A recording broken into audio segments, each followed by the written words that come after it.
Hey, Philos 71. Long time no hear. Read. I think you're confusing the random distribution of mutations with chance.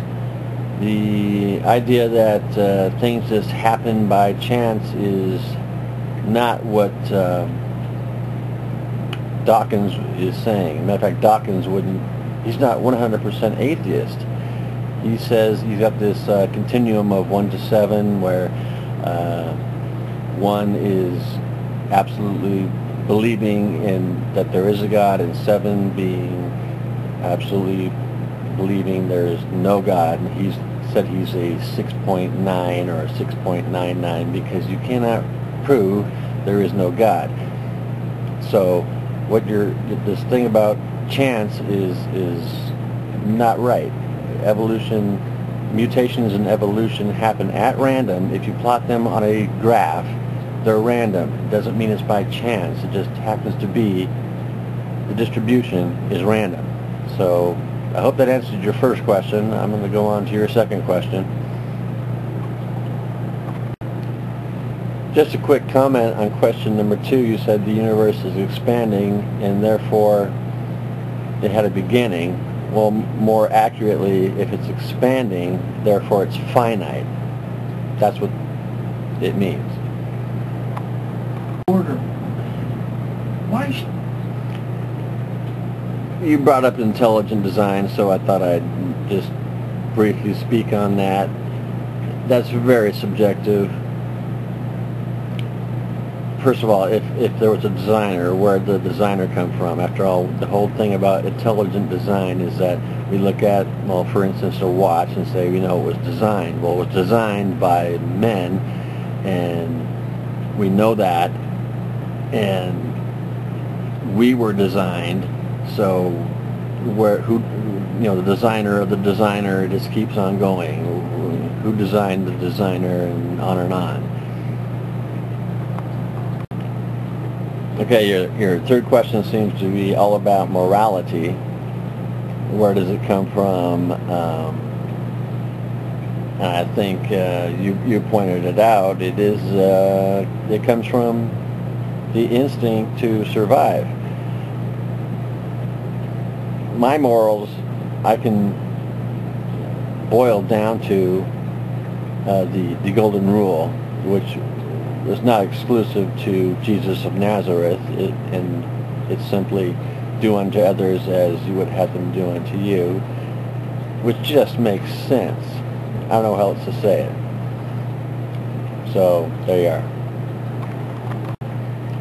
Therefore, our morals come from learning over time that what we do to others might come back to bite us in the butt.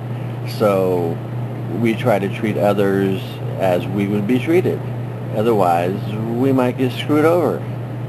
It's simple. I think I already answered question number 4. They evolved as a way to survive. Morals are about how we treat one another. And we learn over time that, well, I already said it, if you treat others like shit, well, they might just treat you like shit. So it's best not to treat people like shit so that you don't get treated like shit. There you go. It undermines his survival status because the friends and relatives of the caveman he just killed in cold blood is going to come after his ass and kill him. So back to the golden rule, do unto others as you would do unto yourself. That is what we learned over time. Okay, your last question is back to the beginning. Something was created by man, and it goes back to the designer. The design had to have a designer. Well, the designer was designed by ostensibly God. Doesn't God need a designer, and so on? these questions are, I'm sorry, pretty simple to answer, and again, I'll stress, I am not a 100% atheist. I'm an agnostic atheist.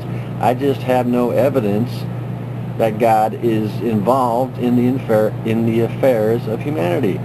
Because if God is involved in the affairs of humanity, God is doing a piss poor job. If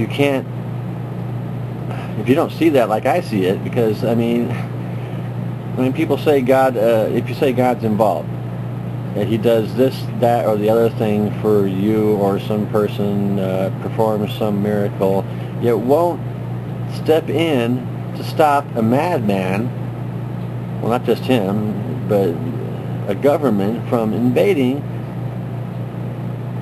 a defenseless nation. I'm probably getting off topic here, but the United States government invaded Iraq. After 12 years of sanctions led by the United States, in other words, we had gotten rid of all their weapons of mass, well, not all, but as much as, what's the number, like 95% of their weapons of mass destruction were gone that we knew of. Oh, well, he's hiding 5%, we need to go attack, right? They were defenseless. They had no way to defend themselves after all these sanctions.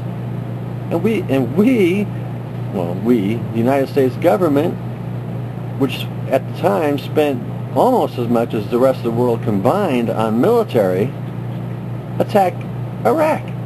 And God doesn't step in to stop it. It's mystifying. Ciao.